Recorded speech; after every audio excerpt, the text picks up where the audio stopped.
Mesdames, Messieurs, bonjour. Nous sommes heureux de vous recevoir ici à la Maison des Mines. C'est dans le cadre de la Fondation Kairos pour l'innovation éducative, fondation à l'Institut de France. Près de moi, Clément de Seguin-Pazzi, qui est le président de l'AORES, qui est l'association à but non lucratif qui a développé ce test TESIA.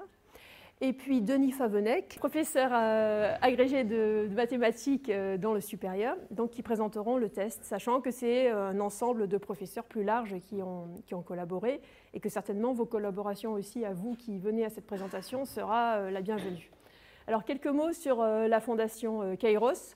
La Fondation Kairos pour l'innovation éducative fête exactement sa première année, son anniversaire, puisque c'est le 18 juin, dont le but est tout simplement d'apporter en termes d'éducation, avec une philosophie qui est l'excellence, la transmission des savoirs, de la connaissance, de la civilisation, l'excellence mathématique aussi, bien sûr, qui est au cœur de l'excellence académique, mais aussi un sens de l'innovation et un sens de l'entreprise, de la prise d'initiative.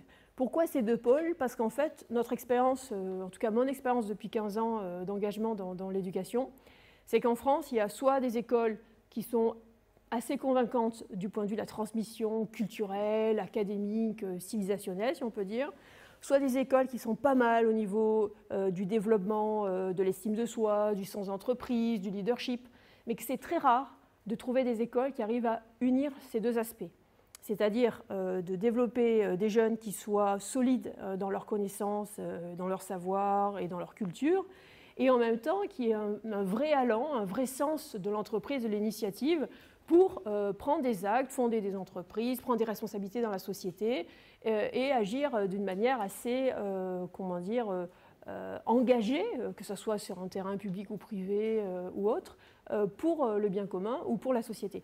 Et c'est des choses que j'ai beaucoup vues dans le monde anglo-saxon, puisque en tant que diplomate, j'y ai pas mal vécu. Et je trouve qu'on devrait pouvoir arriver à unir ces deux qualités dans notre système en France. Donc la Fondation Kairos, c'est une fondation qui fait des colloques sur des sujets éducatifs toujours tournés autour de la liberté d'enseignement. Mais attention, la liberté d'enseignement, ce n'est pas le monopole du privé. La liberté d'enseignement, c'est celle de chacun des professeurs qui sont conscients de leur dignité. C'est celle de chaque directeur, qu'il soit dans le public, dans le sous-contrat ou dans le hors-contrat. C'est un esprit de responsabilité et de liberté. Et c'est ça qui nous intéresse. Ce n'est pas une guerre des clans, public contre privé, hors-contrat, sous-contrat ou que sais-je. C'est vraiment un esprit d'innovation, de liberté, de responsabilité, parce que l'éducation appelle à ça. Donc nous faisons des colloques, nous développons des bourses, et également nous faisons des soutiens à des projets innovants. Et à la rentrée prochaine, nous lançons le prix des créateurs d'écoles, le prix Kairos des créateurs d'écoles, justement pour mettre en lumière et financer des projets qui seront disruptifs et à la fois vraiment solides au niveau civilisationnel. Donc aujourd'hui, j'ai la chance d'accueillir donc Denis Favennec et Clément de Seguin-Pazzi pour présenter ce test TESIA. C'est un test que la Fondation Kairos soutient. Il y a aussi d'autres mécènes et d'autres partenaires. Pourquoi elle le soutient? Parce qu'elle est persuadée qu'on a aujourd'hui un véritable problème en termes de méritocratie scolaire, en termes d'égalité des chances, même si le mot est tellement galvaudé qu'on ne sait plus très bien ce que ça veut dire. Et on a aussi un problème tout simple en termes d'accès au supérieur de qualité, au supérieur de son choix. Pourquoi? Parce qu'avec l'inflation des notes au bac, tout le monde a 18, tout le monde a des mentions. Donc lorsque vous venez d'un établissement qui est un établissement qui n'est pas spécialement connu ou reconnu, eh bien vous êtes invisible. C'est-à-dire qu'en fait, personne ne peut vous repérer. Parce que les notes ne veulent plus rien dire, parce que les mentions ne veulent plus rien dire. Alors du coup, les recruteurs, et il y en a dans cette salle, il y en a qui viennent de prépa sup, IP sup, qui viennent d'établissements supérieurs aussi, et de prépa, eh bien les recruteurs se retrouvent dans une situation où ils ne savent pas comment faire pour repérer les talents. Et du coup, ils vont se replier, bien sûr, sur les grandes marques, les grandes enseignes très connues, où ils se disent, dans ces établissements, on note encore sec, donc la moyenne veut encore dire quelque chose, et donc si je recrute dans ce précaré-là, je vais trouver une matière intéressante.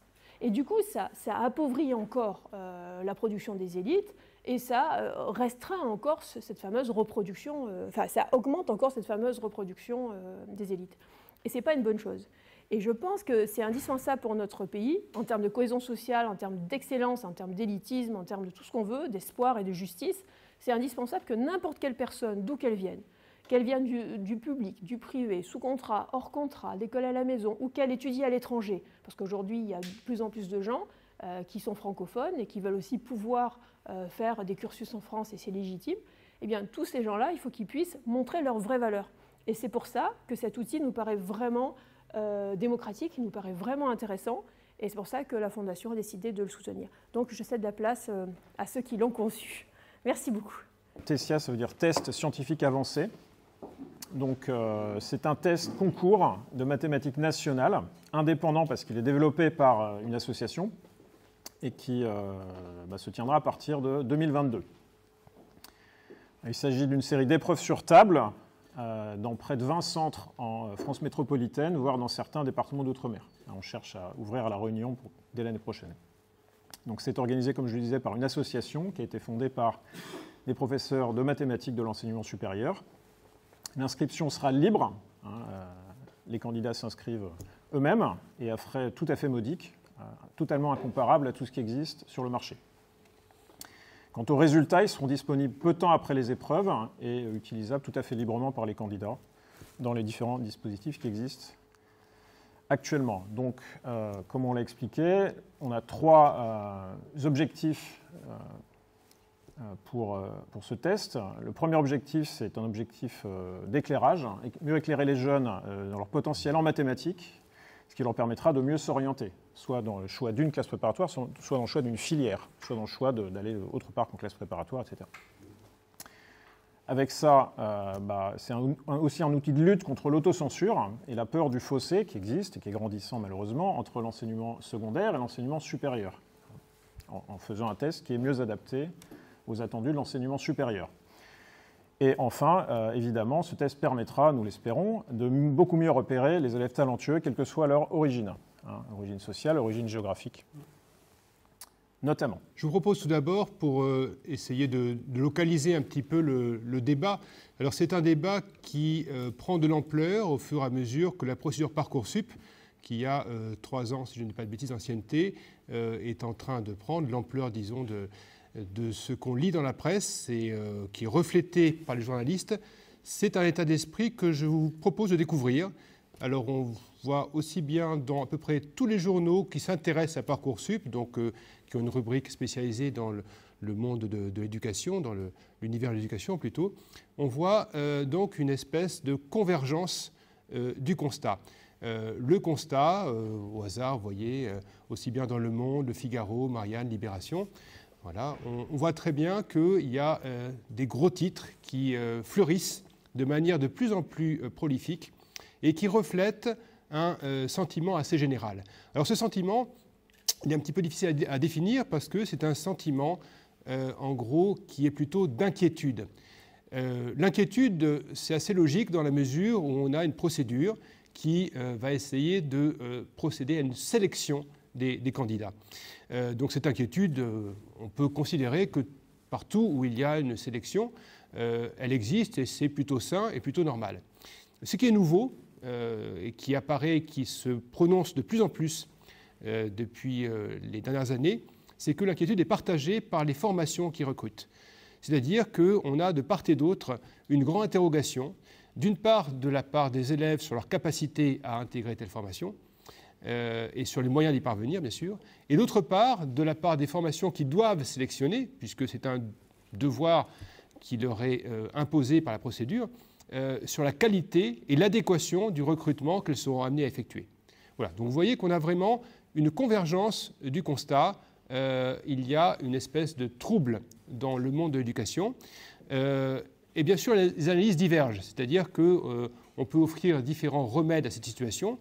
On peut analyser diversement les causes, mais il est certain qu'il y a vraiment une convergence sur le fait que, globalement, de la part des élèves, de leurs familles, bien sûr, des enseignants du secondaire, mais aussi des formations supérieures, donc un grand sentiment d'inquiétude. Alors, à quoi est due cette inquiétude? Je vous l'ai dit, elle est assez logique et assez saine. Néanmoins, dans le cadre de Parcoursup, alors, je vais vous décrire, ou vous rappeler plutôt, le fonctionnement global de Parcoursup, sans remonter à l'histoire ancienne, à la façon dont Parcoursup a supplanté APB et a ouvert une nouvelle ère géologique, pour ainsi dire, dans l'histoire de l'éducation. ou de l'accès à l'enseignement supérieur. Donc Parcoursup répond à une question qui a été posée depuis enfin quelques années, c'est la question de la sélection des candidats à l'enseignement supérieur. Alors, on peut se demander si ce problème est ou non résoluble. Est-ce qu'il est possible, effectivement, de faire en sorte qu'on ait une adéquation, une correspondance entre, d'un côté, les vœux éclairés des candidats, les décisions qu'ils sont amenés à prendre, les souhaits qu'ils émettent, et de l'autre côté, les attendus des formations d'enseignement supérieur. Comment faire que ces deux, disons, ensembles soient mis en communication et arrivent à converger vers, en fait, un résultat optimal. Alors, ce que fait Parcoursup, et il le fait plutôt bien, on va le voir, c'est que c'est un algorithme qui va mettre en correspondance les candidats et les formations à travers un échange d'informations. Donc, les candidats font des vœux successifs. Les formations, elles, classent les candidats à peu près une fois pour toutes. Et en fonction des vœux globaux des candidats, il y a une élimination progressive qui est tout à fait similaire à ce que fait un algorithme. Simplement, là, ce sont en gros les formations d'un côté et les candidats de l'autre qui procèdent, qui mettent en place l'algorithme elle-même sur un temps qui peut être assez long, qui peut être générateur d'ailleurs aussi d'inquiétude, d'angoisse. Mais là n'est pas le problème. Disons que Parcoursup fonctionne de manière assez raisonnable. Et comme tous les algorithmes, en réalité, il fait bien ce qu'on lui demande de faire. Donc c'est un algorithme qui est efficace de ce point de vue. Le gros principe en fait de Parcoursup, et on va voir que c'était nécessaire de mettre en place ce principe fondamental pour la mission qui lui a été confiée, c'est qu'il repose sur l'universalité des données qui sont transmises aux formations supérieures. Un même dossier pour tous, et ça effectivement on peut considérer que c'est une des grandes forces de la procédure Parcoursup. En somme, tous les candidats sont jugés sur les mêmes éléments. Ça peut poser un problème dans la mesure où précisément tous les candidats ne postulent pas aux mêmes formations. Donc on voit que le problème devient un peu flagrant, le hiatus s'accentue quand on a d'un côté des formations qui ont des attendus assez divers les uns des autres et des candidats qui postulent à différentes formations et pour lesquels il n'est pas facile effectivement de savoir exactement ce qu'on attend d'eux pour telle formation. Alors déficit d'information de ce côté-là, qui fait qu'on a un bruit important pour les formations spécialisées, c'est-à-dire qu'elles ont du mal à repérer les dossiers valables. Alors, vous me direz, pourquoi repérer les dossiers valables? Est-ce qu'il ne suffirait pas de faire un tri mécanique et de considérer en somme que, eh bien, à la fin, les meilleurs seront affectés dans les meilleures formations et que chacun finira par trouver sa place? En effet, Parcoursup laisse assez peu de monde sur le carreau et des élèves qui se destinent à des formations qui vont être très exigeantes arrivent plus ou moins toujours à accéder à ce type de formation. Le gros problème, c'est qu'on a parfois des inadéquations très prononcées, des échecs scolaires qu'on voit aussi bien en classe préparatoire qu'à l'université. Toutes les formations le subissent parce que précisément, eh bien, on se retrouve avec une correspondance, une affectation qui n'est pas exactement celle qui correspond au profil des candidats et aux demandes des formations. Alors il faut rendre hommage à cette étape, à ce stade, au travail réalisé par les enseignants du secondaire. Donc leur tâche n'est pas facile, elle est nécessaire, elle est extrêmement délicate. Elle consiste à évaluer les élèves qu'ils ont donc pendant l'année, de façon à ce que leur dossier soit retenu par la formation qu'ils estiment convenable à ces élèves. Donc c'est un double travail, si vous voulez. Il faut à la fois profiler les élèves, personnaliser un petit peu leur tempérament, savoir ce qu'ils seront ou non capables de faire, et mettre des évaluations qui seront lues comme étant pertinentes et fiables par les formations recrutantes. Alors, rien ne sert de mettre 19 de moyenne à certains élèves et des appréciations extrêmement laudatives si par ailleurs le dossier n'est pas reconnu comme fiable par les formations qui vont être amenées à l'évaluer. Donc vous voyez, c'est un problème qui est extrêmement pointu parce qu'on a un conflit plus ou moins inévitable justement entre la précision de ce que demandent les formations et la généralité de ce que fournissent les candidats. Alors cette tâche très difficile, eh bien, les enseignants de secondaire l'accomplissent remarquablement. Ils font un travail qui est vraiment admirable et je crois qu'il faut vraiment leur rendre hommage. Ils font tout ce qu'ils peuvent pour faire en sorte que leurs élèves accèdent aux formations qui leur sont adéquates. Ça produit naturellement des effets sur la manière d'évaluer. parce qu'il y a une forte pression, justement, de la part à la fois des élèves, des parents, mais également de la hiérarchie, pour faire en sorte qu'on arrive, disons, à la meilleure affectation possible, à l'optimisation de l'affectation en fonction du profil. Mais ça veut dire également qu'on assiste, et ça c'est très accentué ces dernières années, hein, Clément va vous le démontrer, je pense de manière efficace, mais on le constate tous quand on est amené à évaluer des dossiers, ça amène une montée progressive. Alors, ce n'est pas des eaux de l'océan, mais c'est à peu près comparable, c'est des notes, des évaluations des élèves dans les cycles donc, du supérieur, donc du secondaire plutôt. On voit les notes qui d'année en année augmentent et c'est accentué naturellement par la situation très particulière que nous vivons au monde de l'éducation, puisqu'il s'agit de faire en sorte que les élèves ne soient pas défavorisés par eh bien, leur provenance géographique, le lycée d'origine, mais que les meilleurs élèves aient toutes leurs chances et que chacun puisse accéder à la formation qui lui est adaptée. Donc c'est pour ça que la logique, vous voyez, de la procédure de sélection fait que les enseignants sont amenés à monter, à augmenter leur évaluation d'année en année. Donc c'est tout à fait logique. Pour les formations supérieures, c'est un défi qui est difficile à relever parce que ça signifie qu'on a un tassement, vous voyez, des notes et des dossiers vers le haut. Tassement vers le haut, qui veut dire qu'il est très difficile de départager les dossiers et de savoir exactement comment classer les dossiers les uns par rapport aux autres, sinon par le lycée d'origine, certaines classes, certains enseignants qu'on connaît. Et là, vous voyez qu'on tutoie de manière extrêmement dommageable le délit d'initié. Comment faire savoir que tel candidat est valable, sinon par des procédures de contournement qui sont extrêmement perverses et qui induisent des effets qui sont déjà constatés et relevés dans la presse. Le risque principal, c'est le risque de l'injustice. C'est-à-dire que des candidats qui ont des dossiers qui sont tout à fait adéquats, des profils convenables, ne sont pas repérés en tant que tels, et à l'inverse, des candidats sont affectés dans des formations qui ne leur conviennent pas du tout, d'où l'échec scolaire d'un côté et un sentiment très fort de frustration de l'autre. Donc on a vraiment ce risque qui n'en est plus un, on peut vraiment parler, on a l'impression, et on le ressent très très fort, vous voyez, quand on a les élèves en face de nous, qu'on se demande si la sélection a été juste ou non, et c'est un sentiment très déchirant pour nous de nous dire qu'on n'a pas donné leur chance à des candidats qui la méritaient, et au contraire qu'on a été amené à embarquer dans une galère qui n'est pas la leur certains élèves qui auraient mieux réussi ailleurs. En fait, vous voyez, avec ce tassement des notes, ce qui se produit, c'est qu'on a de moins en moins de critères fiables pour évaluer les dossiers de manière juste et équitable. Et le critère qui va devenir, qui est déjà devenu un petit peu le critère malheureusement par défaut, c'est l'origine géographique.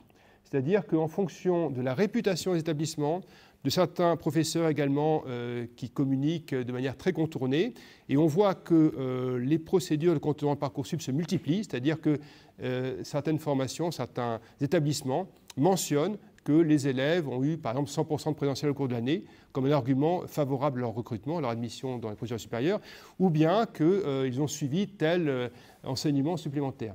Alors bien sûr, ça n'est pas du tout dans l'esprit de Parcoursup, et je tiens à préciser tout de suite que c'est quelque chose que nous cherchons à complètement combattre. Notre objectif, ce n'est pas de contourner Parcoursup, c'est vraiment de compléter l'information pour accéder à la plus grande justice et à la pertinence du recrutement. Donc, comme je suis un scientifique, j'ai essayé de regarder d'un peu plus près ces histoires d'inflation des notes. Donc, je vais faire un petit tableau d'ensemble et voir l'effet que ça a, enfin en tout cas, mesurer aussi le problème de la difficulté pour les formations du supérieur à bien cerner quels sont les bons candidats. Alors, je vous ai fait un petit... le graphique suivant n'est pas sur les maths, mais sur une donnée qu'on a dans les dossiers, une des rares données objectives qui sont les notes aux épreuves anticipées de français de fin de première. Alors j'ai suivi la population des candidats dans une MPSI de région parisienne entre le recrutement 2010 et le recrutement 2018, et j'ai fait la moyenne de leurs notes à l'épreuve de français du bac. Là, vous avez en rouge, alors il y a un trou en 2012, vous le verrez dans toutes mes données. Donc vous avez la moyenne pour les admis dans cette formation et puis la moyenne pour les candidats. Et comme j'ai pris une base à 0, on ne le voit pas bien, mais on monte d'un point en moyenne.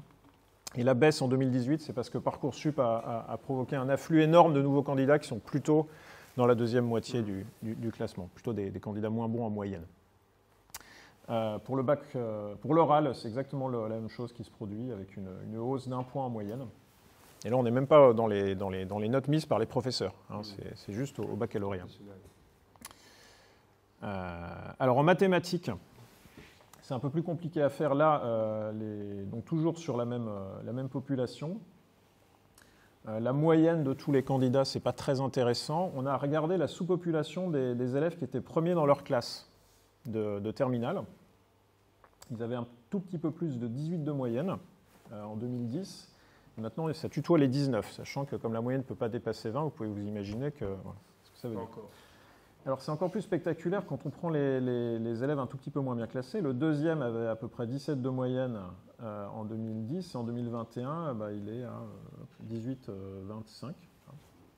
Et le troisième est passé de 16,5 à 17,75. Et tout ça avec une procédure qui vous apporte de plus en plus de candidats. Parce que depuis qu'on a Parcoursup, ça a explosé. Et cette année, on a encore plus de candidats. Donc c'est très très impressionnant. Et les écarts se resserrent. Ça, c'est quelque chose de très, très intéressant aussi. Au fur et à mesure. On a vraiment un effet où les meilleurs dans une classe se retrouvent avec des écarts très faibles en fait, les uns avec les autres. Alors ça, c'est des écarts moyens, mais à l'intérieur d'une classe, on observe réellement qu'on a des paquets d'élèves à un dixième d'écart dans les têtes de classe, qui normalement n'est pas normal. Enfin, c'est un petit peu embêtant. Alors ça, c'est le constat sur les notes. On a voulu voir ce que ça donnait au niveau de la qualité de la sélection des candidats par les jurys. Alors ça, c'est quelque chose de très difficile à mesurer. On a trouvé une méthodologie. On a regardé le potentiel de réussite sur 2 ans. On a pris les candidats d'une MPSI. Donc, ils vont passer les concours 2 ans plus tard. Et pour les concours les plus prestigieux, il se trouve que les admis, l'identité des admis est une donnée publique, publiée au journal officiel. Donc on peut repérer parmi les candidats qu'on a dans une formation, 2 ans plus tard, on attend 2 ans, et on repère s'ils sont dans la liste des admis. Voilà, ça, c'est ce qu'on peut appeler les candidats à plus fort potentiel. Alors dans la formation où on a fait cette étude, en moyenne, il y a peu de fluctuations. Parmi les très nombreux candidats, il y en a une centaine qui rentrent dans cette zone de candidats à très fort potentiel. Et on s'est demandé si la formation était capable de les classer, à quel point la formation en question était capable de les classer dans les 200 premiers de son classement. On aurait pu prendre les 100, on a choisi les 200, c'est une mesure intéressante. Et indépendamment ensuite de savoir s'ils vont choisir la formation en question ou plutôt d'aller ailleurs, savoir s'ils sont pris ou non dans la formation. On cherche à savoir si la formation est capable de repérer les futurs les candidats très performants 2 ans plus tard. Et donc, on a calculé donc, le nombre de candidats, le taux même de candidats parmi les candidats au meilleur potentiel. Alors, il n'y en a pas toujours 100, parfois il y en a 110, parfois il y en a 95. Parmi ceux-là, quelle est la proportion de ceux qui sont éjectés du top 200 du classement? Donc, plus ce taux est important, moins bien la formation a réussi à repérer les futurs cracks. Alors, voici ce que ça donne sur 8 ans. Donc en 2011, on était capable de repérer les 2 tiers des futurs cracks et bien les classer. Et 8 ans plus tard, on a une hausse inexorable, semble-t-il inexorable, des futurs très bons candidats rejetés par le classement d'une certaine manière. Donc ça monte jusqu'à 55%, ce qui commence à devenir très important. Alors la formation en question a conservé de bons résultats par un effet de masse qui est qu'il y a un tout petit peu plus de très bons candidats sur la durée de l'expérience, mais un tout petit peu plus seulement. Et elle a réussi à mieux les retenir aussi dans ses choix. Voilà, donc les conséquences pratiques sont évidentes. Vous avez d'une part, là on a regardé les talents oubliés. Il y en a de plus en plus. Ils vont ailleurs. Alors, ils sont peut-être très bien pris en charge ailleurs, mais ils vont ailleurs.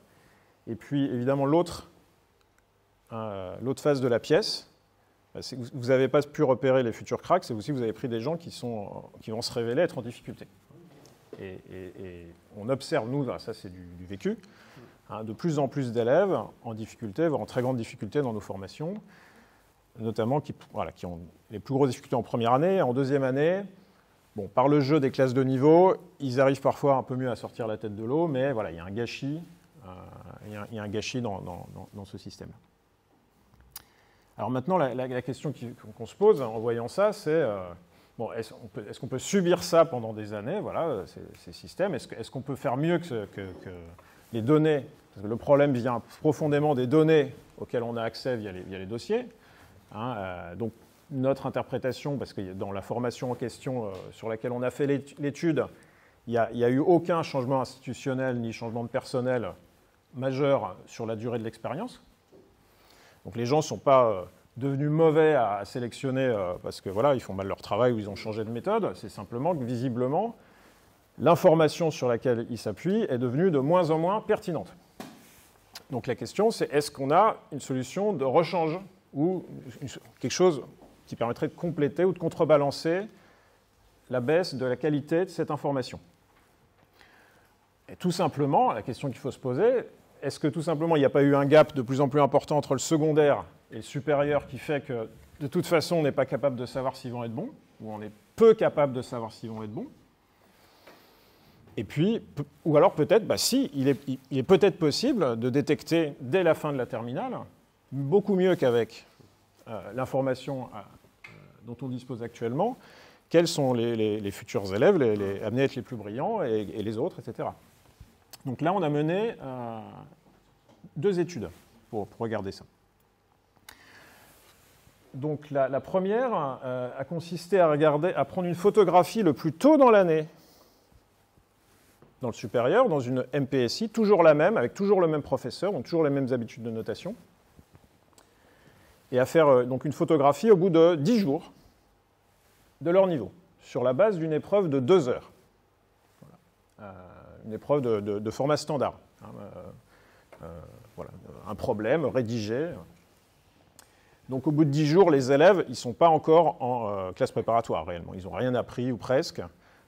Vous les prenez sur leur niveau de fin de lycée. Et encore, il y a il y a un peu de bruit, un peu d'aléa dans les résultats de cette épreuve, parce qu'il y en a qui ont plus ou moins travaillé pendant l'été, il y en a qui arrivent plus ou moins affûtés. Donc ça, c'est notre signal d'entrée. Le signal de sortie, malheureusement, on ne peut pas prendre les concours parce qu'il y a un effet de filière en 2e année qui va faire qu'il y a un tiers des candidats qui vont partir dans une autre filière, ils ne vont pas avoir les mêmes épreuves, vous ne pouvez pas les comparer. Mais on a de la chance, c'est que dans la formation en question, il y a un concours blanc à la fin de la première année avec 2 épreuves de maths de 4 heures. Donc ça nous fait un signal de sortie très propre. Vous faites la moyenne des 2 épreuves. Et on a une bonne mesure de leur niveau intrinsèque en fin de première année. Et normalement, en fin de première année, les écarts de savoir, de méthode qui ont pu se faire dans le secondaire, parce qu'on a des professeurs plus ou moins exigeants, ceux-là sont en très grande partie résorbés. Très, très grande partie. Et en fait, ensuite, à partir de ces 2 signaux, on a fait ce qu'on sait faire en maths, un coefficient de corrélation. Je ne vais pas revenir sur sa définition, et exprimer en pourcentage entre moins 100% si c'est complètement inversé, et puis 100% si le signal de sortie est fonction linéaire croissante, affine croissante du signal d'entrée. Et on a mesuré ça sur 7 années consécutives, donc toujours la même classe, le même professeur. Ce n'est pas toujours le même sujet au début d'année et pas toujours le même sujet en fin d'année, mais ce sont les mêmes conditions essentiellement. Et on mesure un coefficient de corrélation tout à fait important, autour de 70%.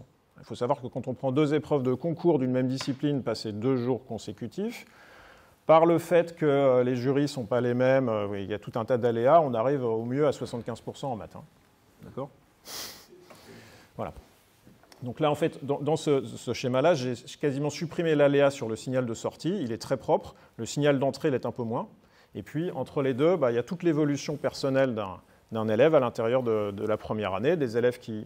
70%, ça fait qu'il y a quand même des élèves qui se cassent la figure, qui démarrent très fort et qui finissent assez bas, mais très peu. Et quelques élèves qui partent du bas et qui arrivent pas loin du haut, mais très peu. Et en général, après, la plupart des élèves bougent peu, en fait. C'est... à condition d'avoir fait une première... ça dépend de la façon de corriger et de concevoir la première épreuve. Alors ensuite, on a voulu comparer ça à d'autres... alors aussi, on a fait un... Voilà. On a voulu comparer ça à d'autres mesures. Alors la courbe, là je vous ai reproduit la courbe que vous venez de voir. La courbe en jaune, elle est intéressante. Elle mesure la corrélation entre le signal d'entrée, toujours le même, hein, c'est ce sujet de mathématiques de 2 heures en tout début d'année, et puis la moyenne, même en fait le classement général au 3e trimestre. En fait, ce n'est pas exactement ça, c'est le classement au concours blanc, qui prend en compte aussi les sciences physiques, hein, les sciences de l'ingénierie informatique, français, les langues. Bon. Et on arrive, alors il y a une petite baisse sur la période, hein, mais on arrive encore à une corrélation qui est tout à fait satisfaisante. Et enfin, vous avez la courbe tout en bas, c'est la courbe en bleu clair. Alors pour celle-là, j'ai gardé le classement du concours blanc, mais j'ai changé le signal d'entrée et j'ai mis le classement qu'on a attribué aux candidats, le classement des dossiers. Comment on a classé les dossiers? Et alors là, ça se casse la figure, hein, c'est assez... bon. C'est pas étonnant vu ce qu'on avait repéré dans l'autre étude, et surtout c'est à des niveaux qui n'ont strictement rien à voir. C'est-à-dire qu'on est en moyenne à 30% de corrélation. Alors évidemment, la façon dont on classe les dossiers dans cette formation-là prend en compte les résultats dans toutes les disciplines, et le classement de sortie aussi. Donc je compare des choses comparables, ben là j'arrive à quelque chose qui est nettement inférieur à ce que je fais si je fais maths versus maths.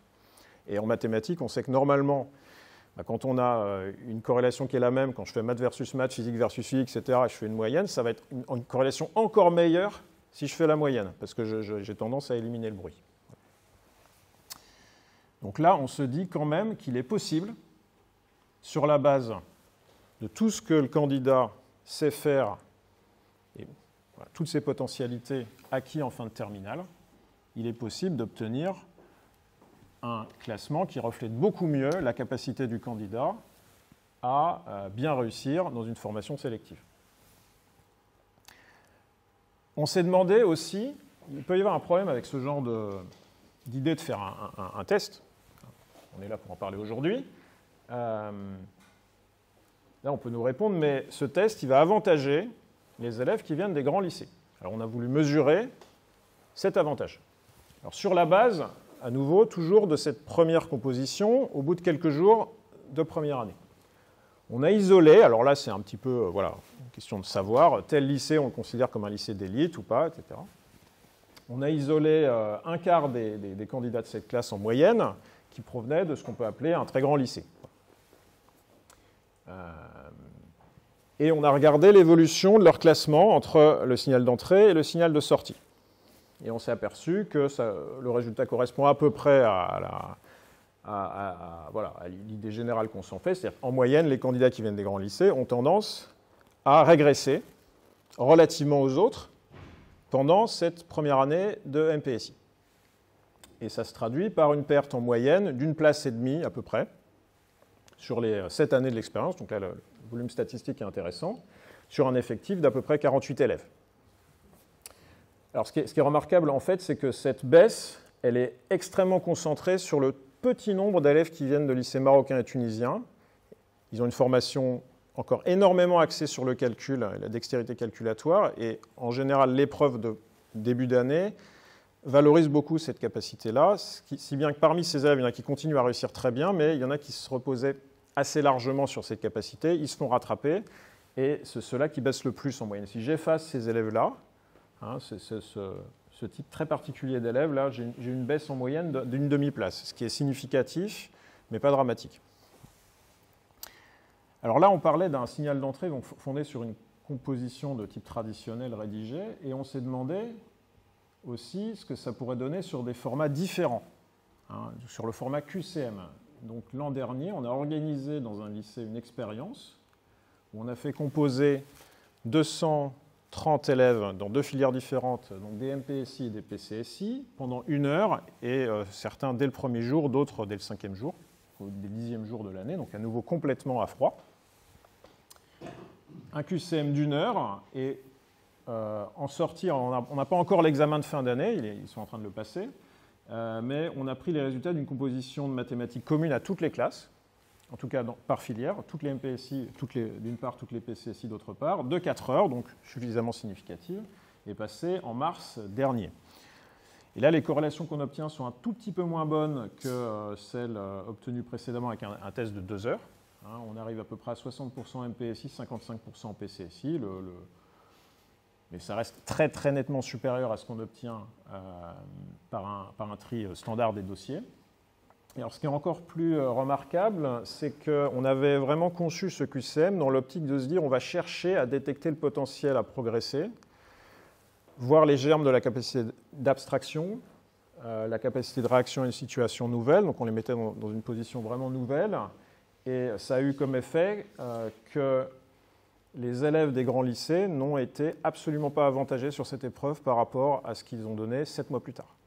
On a même un biais très légèrement négatif. Je pense que le format particulier de les épreuves a pu les déstabiliser un peu plus.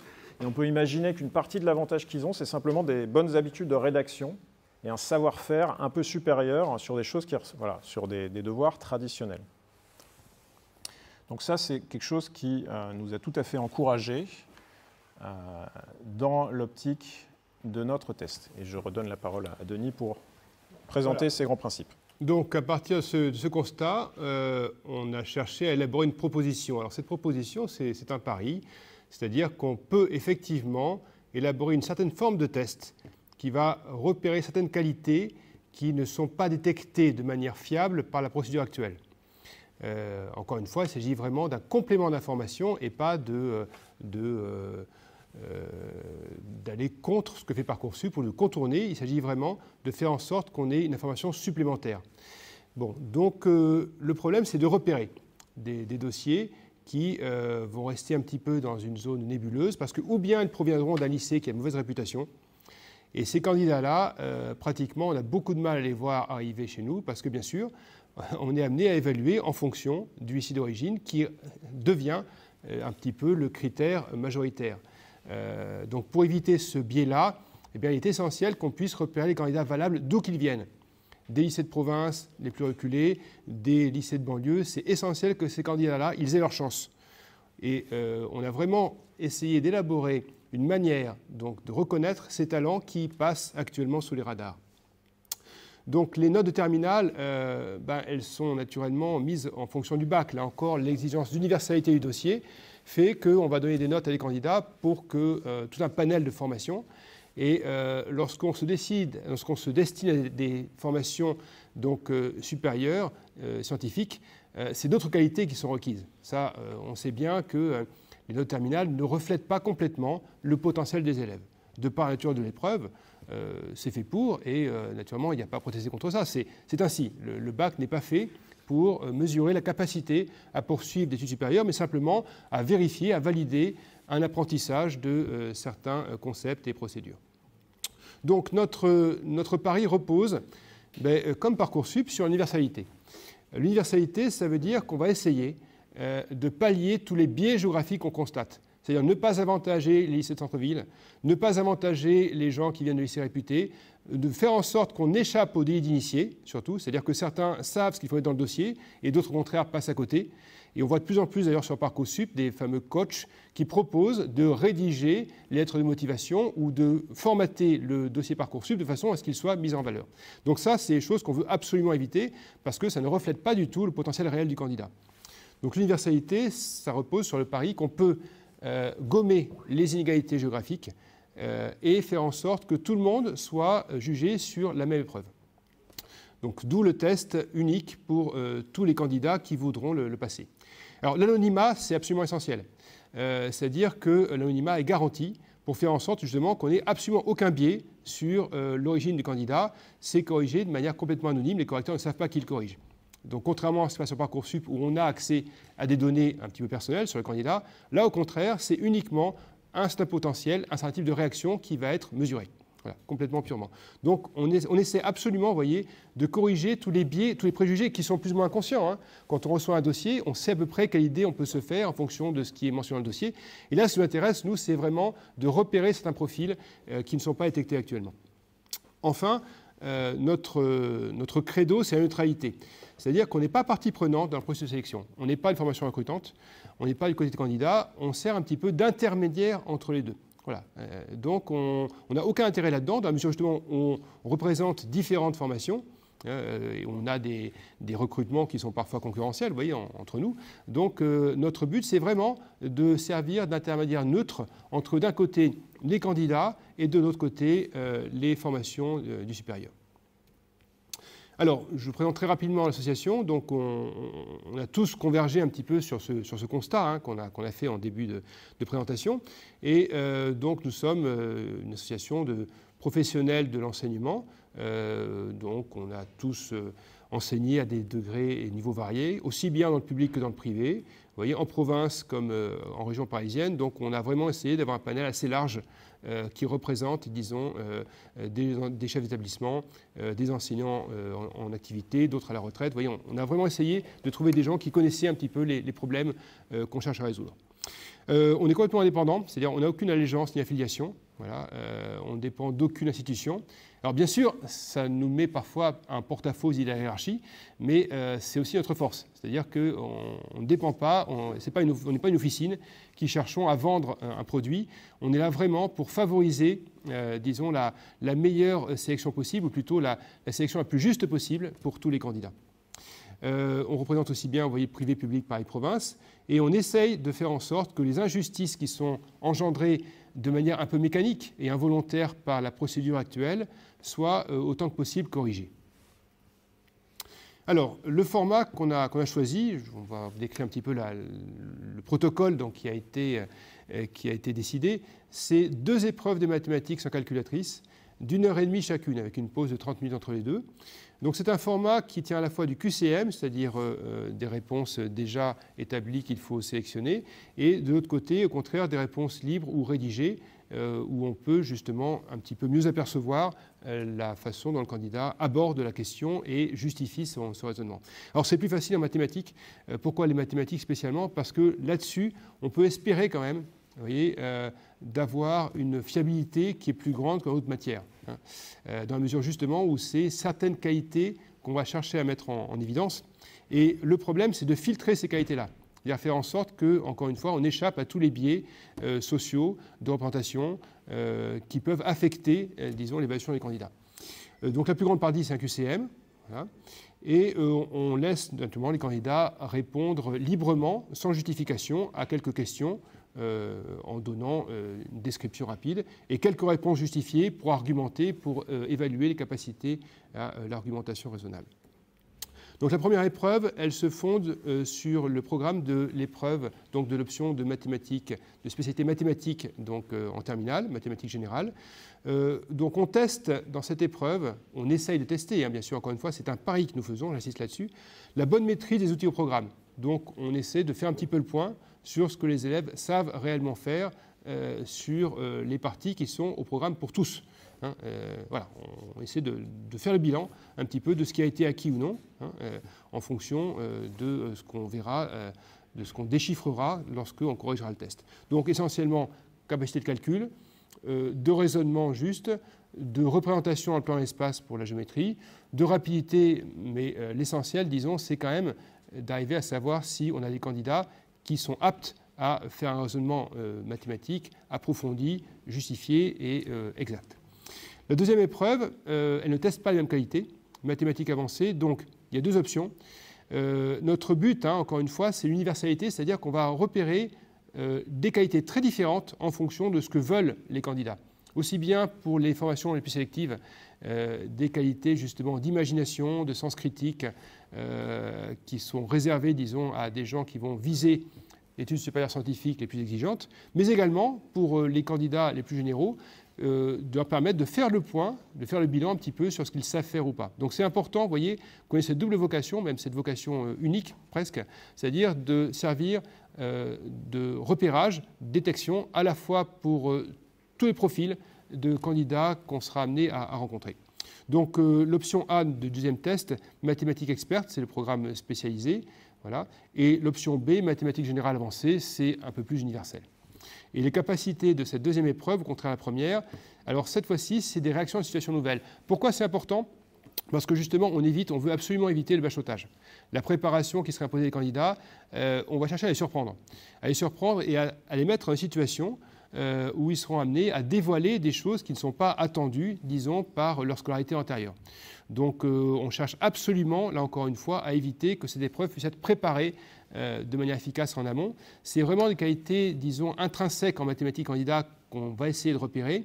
Et on fait le pari, encore une fois, qu'en mathématiques, on peut arriver à repérer ces qualités-là. L'abstraction, la logique, la rapidité, l'imagination, le sens critique, vous voyez, c'est des qualités qu'on va essayer de détecter. Alors, le programme exact, donc pour l'épreuve 1, c'est la spécialité mathématique au bac.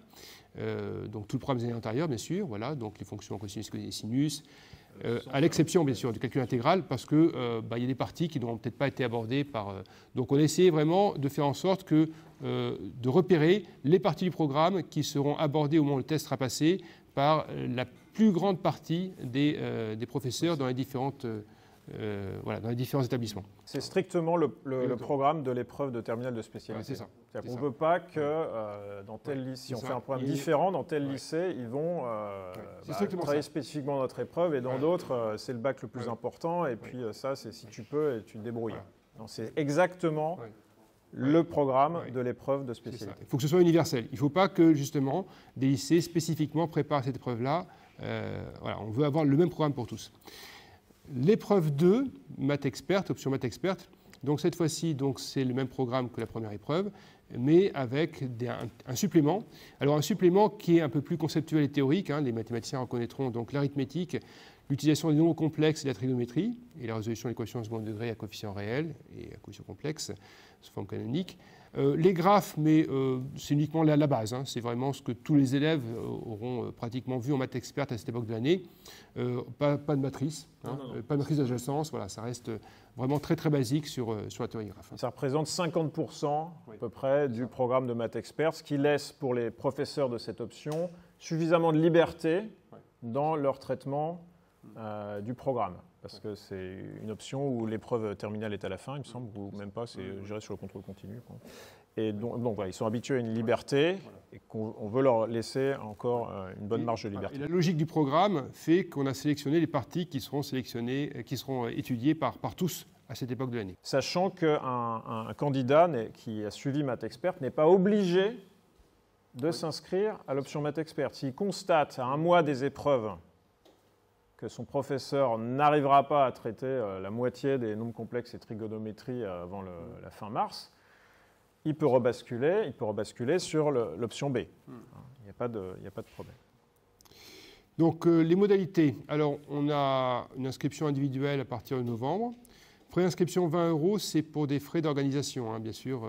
Il faut qu'on puisse... Alors on est pratiquement contraint, vous voyez, de faire une épreuve sur table pour des raisons de fiabilité. Voilà, c'est pratiquement indispensable. Et tarif réduit, bien sûr, pour les boursiers, parce que ça fait partie de ceux qu'on veut prioritairement repérer. Ce justificatif, bien sûr, 5 €. Et les candidats peuvent toujours modifier, une fois qu'ils sont inscrits, leur centre d'examen, c'est-à-dire qu'ils peuvent choisir de changer de centre d'examen, et l'option, donc l'épreuve 2, jusqu'à un mois avant les épreuves. Donc toutes les procédures d'inscription et de communication des résultats se feront ensuite en ligne, sauf bien sûr l'épreuve qui se fera sur table. Voilà. Donc la date de l'épreuve, la même pour tous.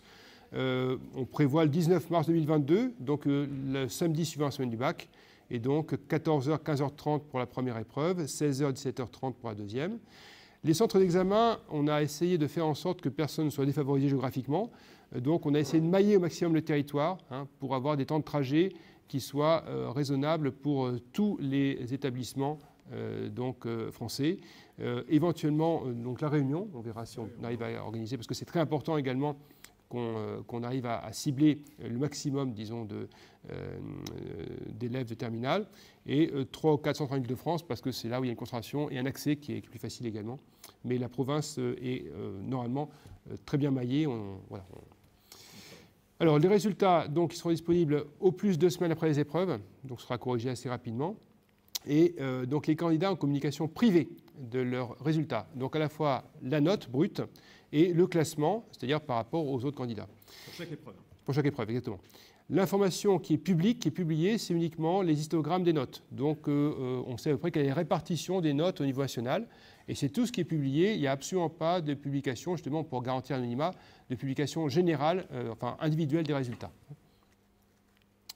Alors, le sujet zéro, on est en train de les écrire. Vous voyez bien que ce n'est pas une tâche facile. Hein, c'est vraiment le cœur de notre métier, pratiquement. C'est de faire en sorte qu'on arrive à détecter les qualités qu'on vient d'évoquer, de façon à ne défavoriser aucun candidat en fonction de son origine sociale ou géographique, mais également faire en sorte que, justement, on puisse valoriser les qualités qui seront ensuite mises en œuvre dans le supérieur.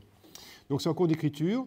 Les sujets zéro seront disponibles assez rapidement. Ils seront en format un peu plus court, forcément, que les épreuves réelles. Et on va les tester sur des élèves CPGE de provenance variée. Là aussi, en septembre prochain, il y aura une proposition qui sera faite de passer ces épreuves. Alors, ce sera en ligne. Hein. Je précise tout de suite que ce n'est pas une épreuve sur table. Ce sera complètement libre. Hein. Bien sûr, les élèves seront libres ou non de passer ces épreuves-là. Et ils seront mis en ligne, anonyme, bien sûr, anonyme, ouais, c'est très important. Et ce sera livré, donc les sujets zéro seront livrés en décembre 2022 pour qu'on puisse se faire une idée. Il est très important, pour éviter, encore une fois, le bachotage et la préparation spécifique, de bien expliquer que les sujets zéro ne sont pas reflets fidèles, bien sûr, des sujets 1. C'est simplement, ça donne une idée.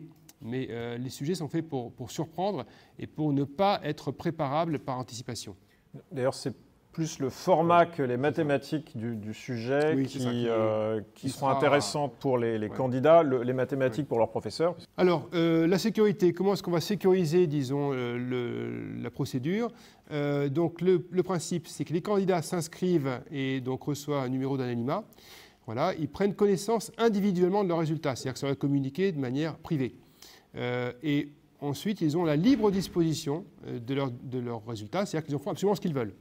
Il n'y a qu'eux qui en aient communication privée, et donc ils font absolument ce qu'ils veulent avec le résultat, et personne d'autre qu'eux n'y a accès. Comment est-ce qu'on garantit cet anonymat? Eh bien, justement, en faisant en sorte que nous-mêmes, donc on a accès à très peu de données. Bon, il faut bien que les candidats s'inscrivent, donc on sait qui est inscrit effectivement. Les correcteurs ne le savent pas. On ne recueille pas les données sensibles, et surtout, on ne les communique pas. On les protège rigoureusement, et il y a uniquement l'histogramme global, encore une fois, qui sera publié. Donc la sécurisation, les candidats font après ce qu'ils veulent leurs résultats, c'est-à-dire qu'ils choisissent librement de les utiliser pour valoriser ou non, disons, la suite de leur parcours. Un des effets qu'on peut espérer, hein, là aussi ça fait partie de notre pari, c'est faire en sorte que les élèves de terminale qui donc passeront ce test reçoivent une émulation un petit peu différente de celle qui est actuellement celle des épreuves du baccalauréat, pour anticiper un petit peu et se projeter dans l'étude supérieure. Donc c'est un petit peu, on va essayer de créer le chaînon manquant actuel entre le secondaire et le supérieur.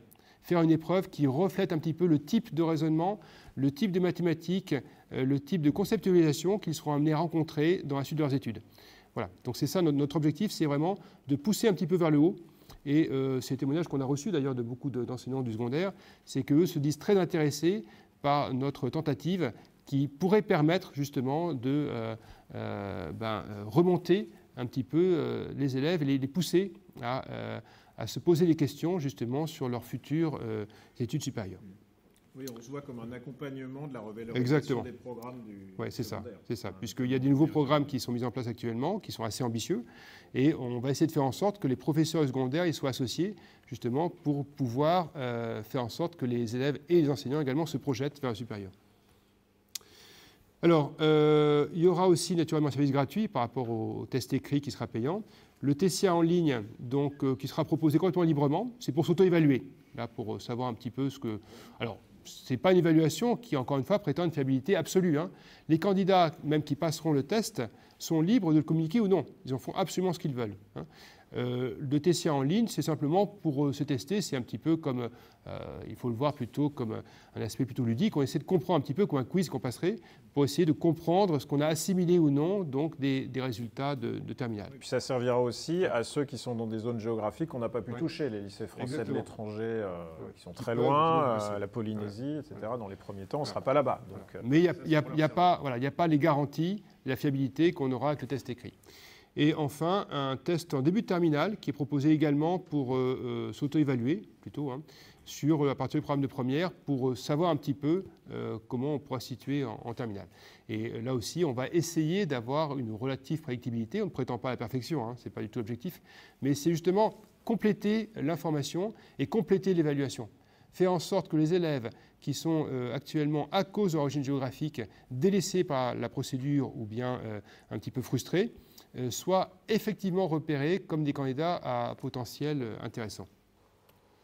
Pour terminer, je voudrais remercier deux fondations qui nous soutiennent ou nous ont soutenus. La Fondation Kairos, qui a organisé cet événement, que je remercie, et la Fondation des mines ParisTech, qui nous soutient depuis quelques mois. Pour toute information, vous avez notre site internet, aores-sci.fr. On a également une page Facebook, une page LinkedIn où on met toutes nos actualités, ainsi qu'une chaîne YouTube où il y aura des vidéos différentes de présentation de notre test. Voilà. Merci de votre attention.